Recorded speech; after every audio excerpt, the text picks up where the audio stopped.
ಸತ್ಯ ಒಬ್ಬ middle class ಹುಡುಗ. ತಂದೆ ಕೃಷ್ಣ, ತಾಯಿ ಗೌರಿ. ಇವ್ರ ಮೂವಾರ್ದು ಒಂದು ಚಿಕ್ಕ ಕುಟುಂಬ.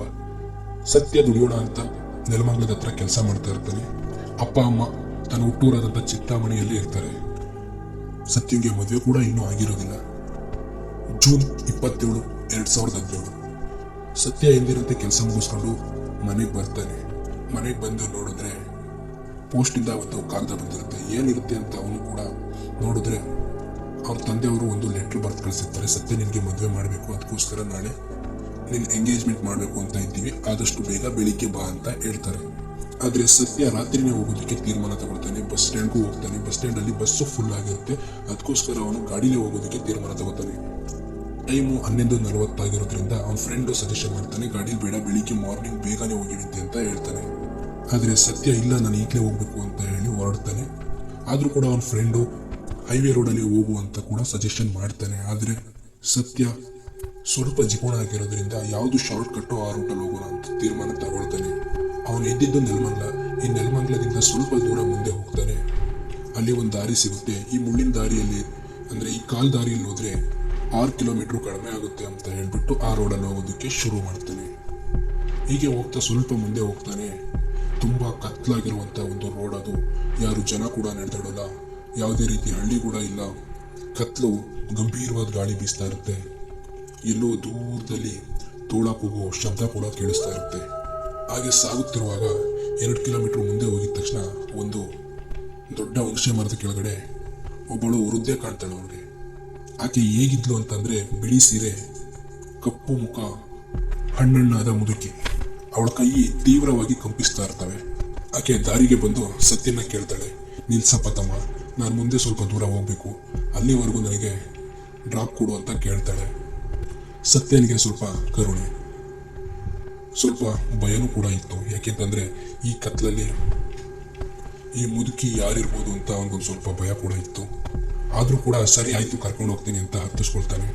ಮುಂದೆ ಹೋಗ್ತಾ ಹೋಗ್ತಾ ತುಂಬಾ ದಟ್ಟವಾದ ಕಾಡಿರುತ್ತೆ. ಯಾವುದೇ ಊರು ಕೂಡ ಸಿಗೋದಿಲ್ಲ. ಸ್ವಲ್ಪ ಆತಂಕದಲ್ಲೇ ಹೋಗ್ತಾ ಇರ್ತಾನೆ. ಆತನಿಗೆ ಏನೋ ಒಂಥರ ಆಶ್ಚರ್ಯ ಆಗುತ್ತೆ. ಏನೋ ಒಂಥರ ಅಂದ್ರೆ ಆಗ ಅವನು ಹಿಂದೆ ತಿರುಗಿ ನೋಡ್ತಾನೆ. ಸೀಟಲ್ಲಿ ಯಾರು ಕೂಡ ಕುಂತಿರೋದಿಲ್ಲ. ಆದರೆ ಮುಂದೆಗಡೆ ಪೆಟ್ರೋಲ್ ಟ್ಯಾಂಕಿನ ಮೇಲೆ ನೋಡಿದ್ರೆ ಆಕೆ ಮುದುಕಿಯ ಕೈಗಳಿರ್ತವೆ. ಆತನಿಗೆ ಭಯ ಆಗುತ್ತೆ. ಮೈ ಕೂಡ ಬಿಸಿ ಆಗುತ್ತೆ. ನಿಧಾನವಾಗಿ ಬೆವರೋಕು ಕೂಡ ಶುರು ಮಾಡ್ತಾನೆ. ಹಾಗೆ ಸ್ವಲ್ಪ ಮುಂದೆ ಹೋಗ್ತಾ ಹೋಗ್ತಾ ಆ ಮುದುಕಿ ಶಬ್ದ ಕೇಳಿಸುತ್ತೆ. ತಮ್ಮ, ನಾನು ಈ ದಾರಿಯಲ್ಲಿ ಸತ್ತು ಹೋದಳು. ನನ್ನ ಮೃತದೇಹ ಇದುವರೆಗೂ ಯಾರೂ ಗೊತ್ತಿಲ್ಲ. ನೀನಾದರೂ ನನ್ನ ಮೃತದೇಹಕ್ಕೆ ಅಂತ್ಯ ಸಂಸ್ಕಾರ ಮಾಡು ಅಂತ ಕೇಳ್ಕೊಳ್ತಾಳೆ. ಅದನ್ನು ಕೇಳಿಸ್ಕೊಂಡ ಸತ್ಯ ತುಂಬಾ ಗಾಬರಿ ಆಗ್ತಾನೆ. ಕ್ಷಮಿಸು ಕ್ಷಮಿಸು ಕ್ಷಮಿಸು ಅಂತ ಹೇಳಿ ರಸ್ತೆ ಬದಿಯಲ್ಲಿದ್ದಂತ ಒಂದು ಹುಣಸೆ ಮರಕ್ಕೆ ಗುದ್ದು ಬಿಡ್ತಾನೆ ಗಾಡಿನ.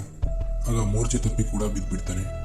ಬೆಳಗಿನ ಜಾವ 6 ಗಂಟೆಗೆ ಅಲ್ಲಿನ ಸ್ಥಳೀಯ ಜನರು ಸತ್ಯನ ನೋಡಿ ಹತ್ತಿರಕ್ಕೆ ಹೋಗಿ ಎತ್ತಿ, ಯಾರಪ್ಪ ನೀನು, ಯಾಕಪ್ಪ ಇಲ್ಲಿ ಮಲಗಿದ್ಯಾ ಅಂತ ಕೇಳ್ತಾರೆ. ಆಗ ಸತ್ಯ ರಾತ್ರಿ ಆಗಿರುವಂತ ಘಟನೆ ಬಗ್ಗೆ ಎಲ್ಲ ಸಂಪೂರ್ಣವಾಗಿ ಅವರ ಹತ್ರ ಹೇಳ್ತಾನೆ. ಅವರು ಕೂಡ ಆಶ್ಚರ್ಯವಿದ್ದು ಅಲ್ಲೇ ಹತ್ತಿರದಲ್ಲಿದ್ದಂತ ಒಂದು ಆಶ್ರಮಕ್ಕೆ ಕರ್ಕೊಂಡು ಹೋಗ್ತಾರೆ. ಅಲ್ಲಿ ವೃದ್ಧ ಪೂಜಾರಿ ಏನ್ ಹೇಳ್ತಾನೆ ಅಂತ ಕೇಳಿ.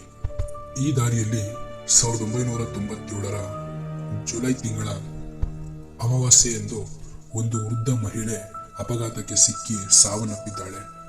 ಆಕೆಗೆ ತಂದೆ ಇರಲಿಲ್ಲ, ತಾಯಿ ಇರಲಿಲ್ಲ, ಮದುವೆ ಕೂಡ ಆಗಿರಲಿಲ್ಲ. ಇಲ್ಲಿಗೆ 20 ವರ್ಷವಾಯಿತು ಆಕೆ ಸತ್ತು. ಪ್ರತಿ ವರ್ಷವೂ ಆಕೆ ಸತ್ತಿದ ದಿನವೇ ಮದುವೆ ಆಗಿಲ್ಲದ ಹುಡುಗರನ್ನ ಅಲ್ಲಿಗೆ ಕರೆಸ್ಕೊಂಡು ಅವರಿಂದ ಅಂತ್ಯ ಸಂಸ್ಕಾರ ಮಾಡಿಸ್ಕೊಳ್ಳೋದಕ್ಕೆ ಪ್ರಯತ್ನ ಪಡ್ತಿರ್ತಾಳೆ. ಅವಳೇ ನಿನ್ನನ್ನು ಕರೆಸ್ಕೊಂಡಿರೋದು ಅಂತ ಆ ವೃದ್ಧ ಪೂಜಾರಿ ಅವನ ಹತ್ರ ಹೇಳ್ತಾಳೆ. ಇದನ್ನೆಲ್ಲ ಕೇಳಿಸ್ಕೊಂಡ ಸತ್ಯ ತುಂಬಾ ಗಾಬರಿ ಪಡ್ತಾನೆ. ಹಾಗಾದರೆ ಪೋಸ್ಟ್ ಬಂದಿರೋದು ಈಕೆ ಇದ್ದ ಅಂತ ಗಾಬರಿ ಪಡ್ತಾನೆ. ನಂತರ ಹಾಗೆ ಅವರ ಊರಿಗೆ ಕೂಡ ಹೋಗ್ತಾನೆ. ಹೋಗಿ ಮನೆಯಲ್ಲೆಲ್ಲ ವಿಚಾರಿಸಿದ್ರೆ ನಾವು ಯಾವುದೇ ಕಾಗದ ಬರೆದಿಲ್ಲ ಅಂತ ಅವರ ಅಪ್ಪ ಅಮ್ಮ ಕೂಡ ಹೇಳ್ತಾರೆ. ಇದನ್ನೆಲ್ಲ ಕೇಳಿಸ್ಕೊಂಡು ಸತ್ಯ ತುಂಬಾ ಆಶ್ಚರ್ಯ ಪಡ್ತಾನೆ. ಹಾಗೆ ರಾತ್ರಿ ಆಗಿರುವಂಥ ಘಟನೆ ಬಗ್ಗೆ ಅವರ ಅಪ್ಪ ಅಮ್ಮನ ಹತ್ರ ಎಲ್ಲ ಸಂಪೂರ್ಣವಾಗಿ ಹೇಳ್ತಾನೆ. ಇದರಿಂದ ಏನು ತಿಳಿತು ಅಂತ ಅಂದರೆ, ಅತಿ ವೇಗ ತಿಥಿ ಬೇಗ. ಇದೇ ರೀತಿ ಇಂಟ್ರೆಸ್ಟಿಂಗ್ ಸ್ಟೋರಿ ಬೇಕು ಅಂತಂದರೆ ನಮ್ಮ ಚಾನಲ್ನ ಸಬ್ಸ್ಕ್ರೈಬ್ ಮಾಡ್ಕೊಳ್ಳಿ. ಹಾಗೆ ಬೆಲ್ ಐಕನ್ನ ಕೂಡ ಕ್ಲಿಕ್ ಮಾಡಿ.